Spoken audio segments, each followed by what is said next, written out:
নমস্কার বন্ধুরা, welcome back to my Molly kitchen. Molly রান্নাঘরে আপনাদের সবাইকে ওয়েলকাম জানাচ্ছি নতুন একটা ভিডিওতে। আশা করছি আপনারা সবাই খুব ভালো আছেন।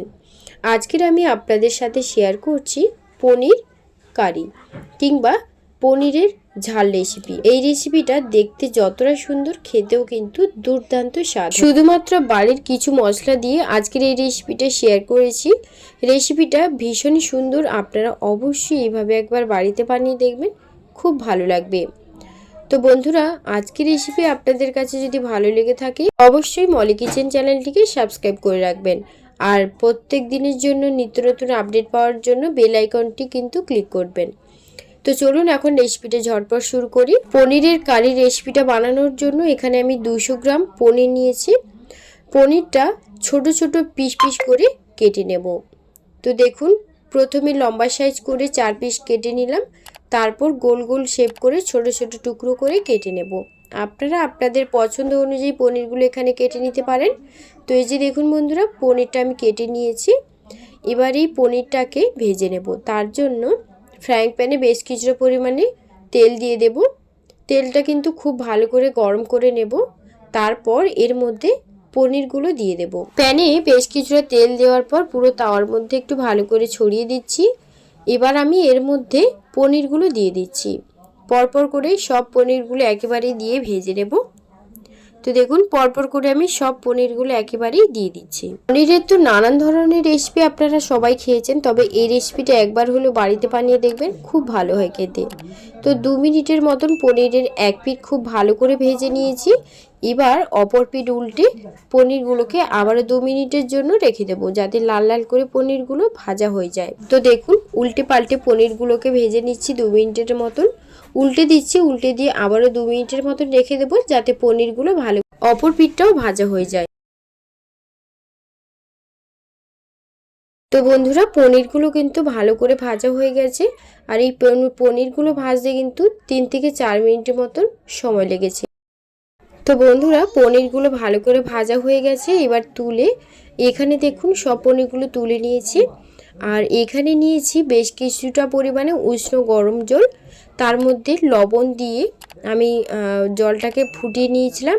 এবার এর মধ্যে পনিরগুলোকে দিয়ে আধা ঘন্টার জন্য রেখে দেবো। আপনাদের হাতে যদি সময় না থাকে সেক্ষেত্রে 10 থেকে 15 মিনিট কিংবা তার বেশিও রাখতে পারেন। এইভাবে ভিজিয়ে রাখলে পনিরের ভিতর কিন্তু লবণটা ভালোভাবে ঢুকে যায়, আর তখন খেতে কিন্তু ভালো লাগে। সব পনিরগুলো দিয়ে দিলাম। এবার আমি এটাকে আধা ঘন্টার জন্য রেখে দেব, যাতে করে এর মধ্যে লবণটা ভালোভাবে ঢুকে যায়। তো এই যে দেখুন, আমি এটাকে ভিজিয়ে রেখে দেবো আধা ঘন্টার জন্য।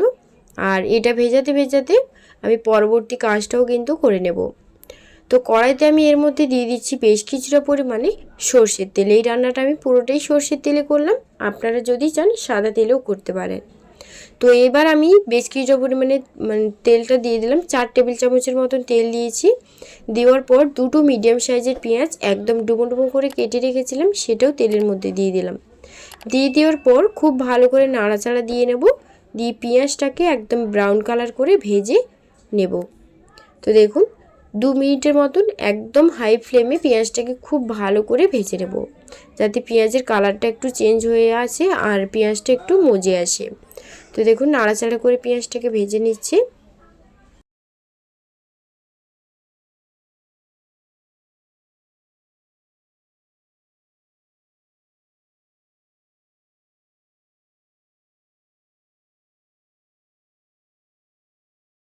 বন্ধুরা, পেঁয়াজটা কিন্তু একদম লাল লাল করে ব্রাউন কালার করে ভাজা হয়ে গেছে। এবার আমি এর মধ্যে 1 চামচের মতন আদা ও রসুনের বাটা দিয়ে দিচ্ছি। একসঙ্গেই বেটে রেখেছিলাম আদা রসুন বাটা দিয়ে দিলাম। দিয়ে আদা রসুনটাকে আবারও 30 সেকেন্ডের মতন ভালো করে ভেজে নেব, যাতে আদা রসুনের কাঁচা গন্ধটা ভালোভাবে চলে যায়।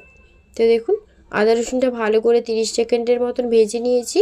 এবার আমি এই আদা রসুন বাটাটার মধ্যে দিয়ে দিচ্ছি টমেটো পেস্ট।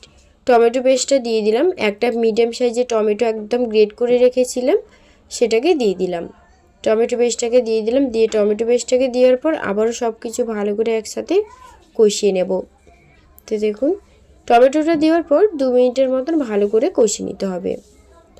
তো এই যে দেখুন, আপনারা চাইলে টমেটো পেস্ট যদি নাও দিতে চান সেক্ষেত্রে আর টমেটোটাকে কুচি করে কেটেও কিন্তু দিতে পারেন, তবে সেই জায়গায় একটু লবণ দিয়ে দিলে টমেটোটা ভালোভাবে গলে যাবে।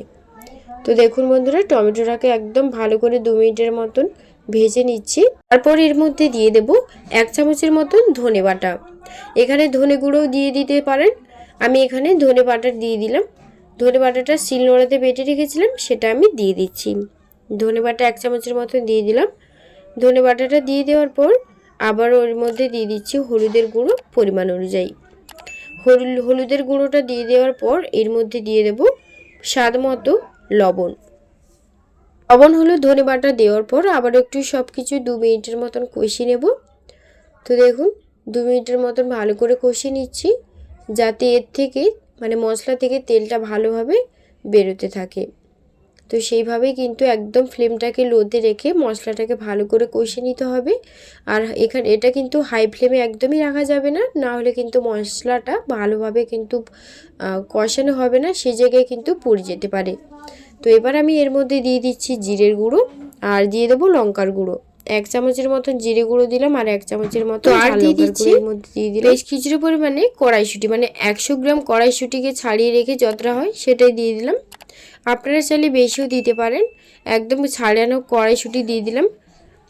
এটা কিন্তু কাঁচা অবস্থায় আমি এখানে দিয়েছি, আপনারা চাইলে একটু ভাপিয়ে নিয়ে দিতে পারেন। তো দেওয়ার পর এবার সব কিছু আবারও একটু কষিয়ে নেব ভালো করে। তো এই যে দেখুন, মশলাটাকে কিন্তু খুব ভালো করে কষাতে হবে, তাহলে কিন্তু পনিরটা খেতে ভালো লাগবে। তো এই যে মশলাটাকে প্রায় কড়াইশুঁটি দেওয়ার পর মশলাটাকে প্রায় 3 থেকে 4 মিনিট একদম লো ফ্লেমে মশলাটাকে ভালো করে কষিয়ে নেব।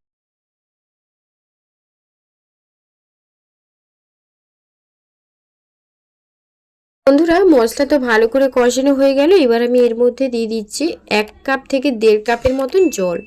এর থেকে বেশি দিলে কিন্তু তরকারিটা খুব একটা বেশি ভালো লাগবে না।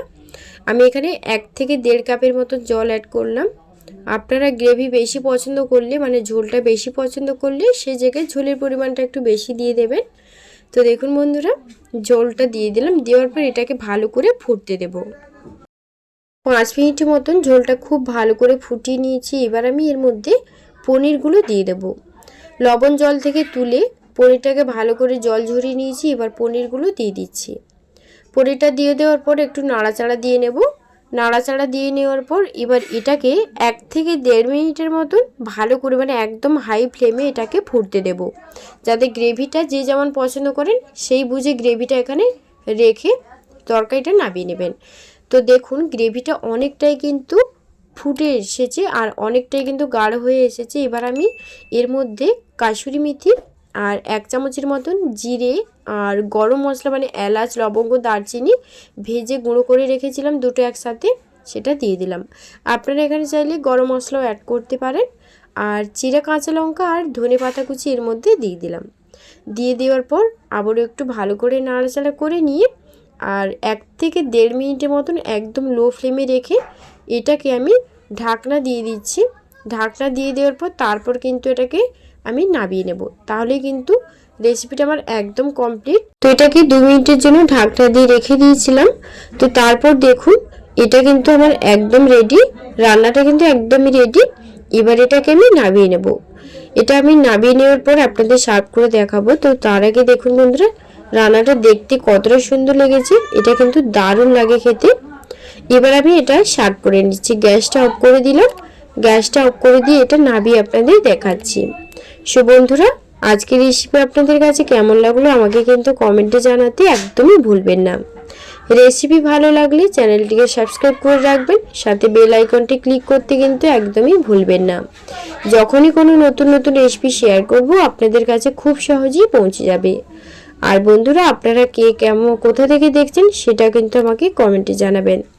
সবাই ভালো থাকবেন, সুস্থ থাকবেন। সবাইকে ধন্যবাদ জানিয়ে আজকের ভিডিওটি এ পর্যন্ত। আবার আসবো আপনাদের পছন্দের কোনো রেসিপি নিয়ে। ততক্ষণ সবাই খুব ভালো থাকবেন। ধন্যবাদ।